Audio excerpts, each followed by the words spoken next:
আপনারা কি সন্তুষ্ট? আমরা বলি 50-50।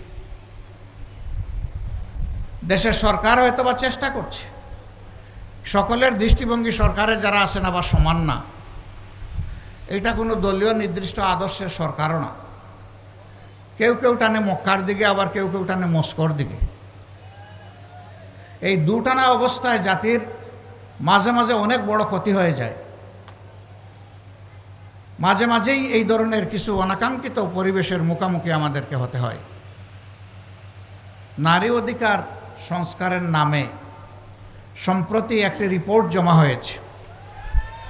সেই রিপোর্টের বেশ কিছু জায়গায় কোরআন এবং সুন্নাহর সম্পূর্ণ খেলাফ কিছু সুপারিশমালা পেশ করা হয়েছে।